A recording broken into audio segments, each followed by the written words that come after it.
Had him all the way, right, Nick? Piece of cake, Doug. Can you walk us through the options on that last play? Kyle said that OG was certainly not the number one option, but you draw up stuff that have different places to go. Yeah.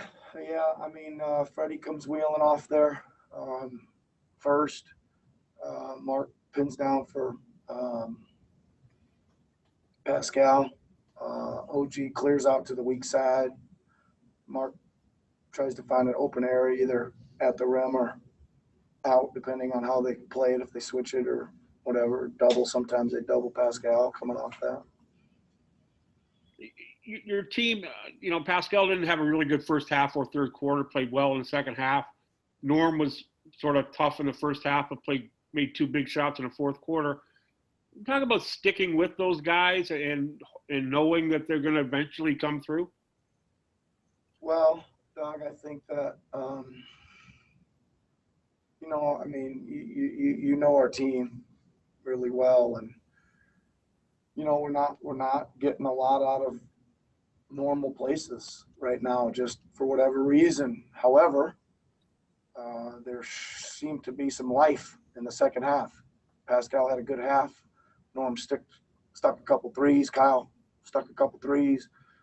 Pascal had, had some in and out, a little bit different than just trying to, anyway, Freddie made some big shots. So, those guys all got to make those. I thought Mark had a great game. I mean, they all got to chip in their little things that we're used to, and we haven't got any of that until the second half. So hopefully we can build on that. Thanks, Nick. I appreciate it as always. Thanks, Doug. Next question goes to Mike Ganter from the Toronto Sun. Hey, Nick. Kyle was just in, and he obviously he wants to give all the credit to OG, and rightly so. But I mean, that pass across from where he made it and to set him up so perfectly. Can you just speak to that a little bit?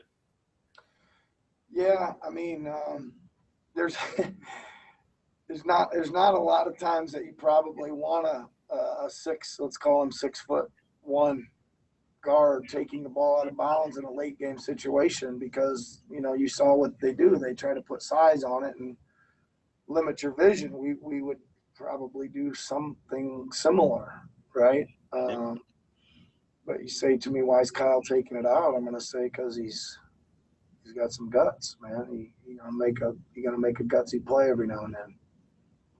And OG, I mean, that calm demeanor that never get ruffled. I mean, that was perfect for that spot, no? Yeah, I mean, there's not many options there. You gotta catch and shoot that thing, right? And really happy for him. He played his tail off, man. It's nice that he gets a big reward for it, because he played so hard all over the court. Thanks, Nick. Enjoy the night. Thanks, Mike. Going next to Michael Grange from Sportsnet. Hey, Nick. Hope you're well. I mean, you played all your guys, I think, 24 minutes. Maybe Fred played 21. And they were playing so hard in that third quarter. Can you just maybe put into context from your perspective how difficult it is to play at that level of defensive intensity for that long and still somehow able to generate a bit of offense? Well, I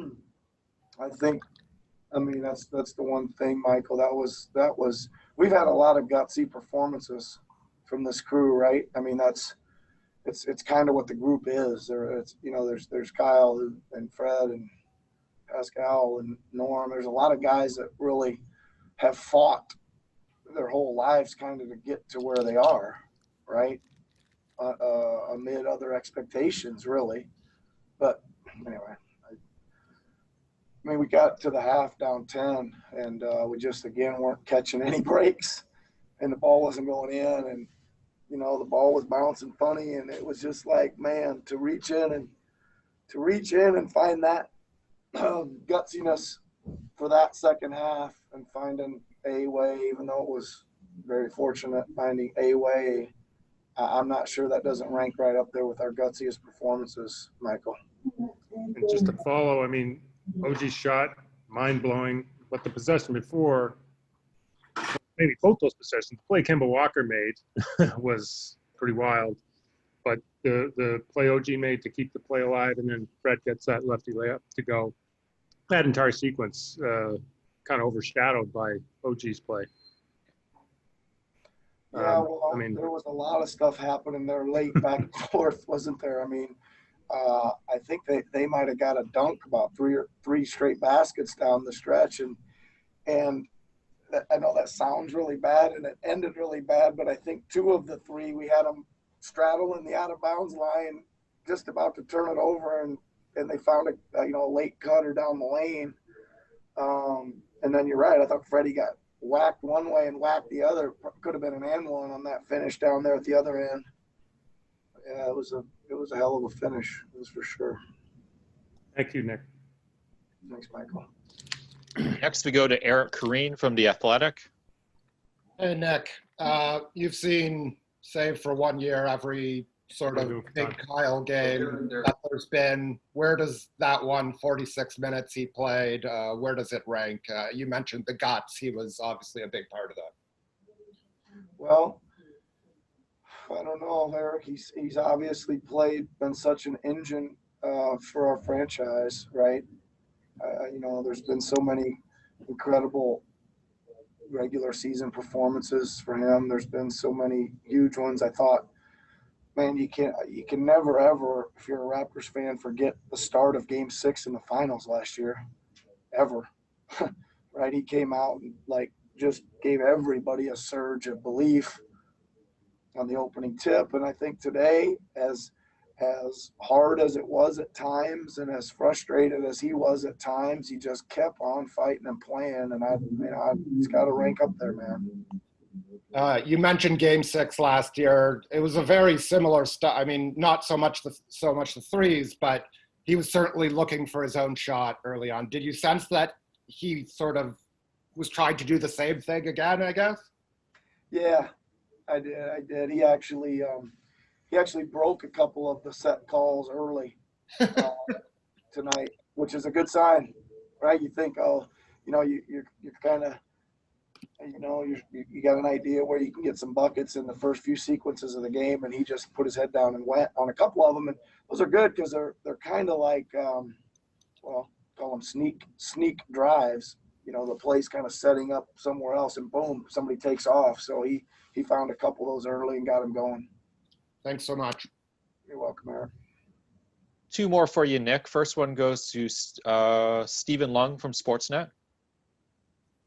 Hey, Coach. Apologies if this was already asked. I was just in the other room. But can you take me through what the mood and the spirit of the team was like in the huddle after Kemba made that play and the Celtics scored there late? Yeah, you know what, Stephen, we weren't. It seemed like we sat down in our chairs and they were ready to get the play. There wasn't a whole lot of we did have a foul to give and we were trying to use it, but we didn't get it executed. But they sat down. When I turned around, they were all sitting there ready for me to give them a play, and I decided I had 2 in mind and decided on that one. Thanks a lot, Coach. Yeah, thanks. And final question is going to go to John Schumann from NBA.com. Hey, Coach. By my notes, you ran pick and rolls for Kyle basically on almost every possession over the last 13 or 14 minutes. I want to know specifically what you saw with him coming off screens or rejecting screens for most of that fourth quarter. Well, he had to do a bunch of stuff. He had to come off some. They were jumping on his side, not letting him get to some, so he had to straight line attack them. He had to cross screen a few because of the same thing when we changed the angle of the picks. Well, he just wanted the ball in his hands, and he wanted to try to make the hit the big or get in the paint and make the kick out or find his own shot. He was commanding the ball there late and just needed a little help to get free. Have you ever run so heavy of a pick and roll game with him like that? Probably, John. Probably. I mean, we do like to try to move it around a little bit. Go from him to Fred to maybe Pascal. Him and Fred obviously alternating, just depending on the matchups. You probably remember that in last year's playoffs a lot. Mark would be setting one time with Kyle, and the next time down it'd be Fred's Pascal setting with Fred. Kawhi setting maybe sometime. Just try to move it around a little bit. But we kind of found Kyle wanted the ball, man. He just wanted the ball. That's all there is to it. Thank you. Appreciate it. Have a great night. Thanks, John. Coach, that's all the questions we have for you. Thanks, man. Thanks, Rolf. No problem.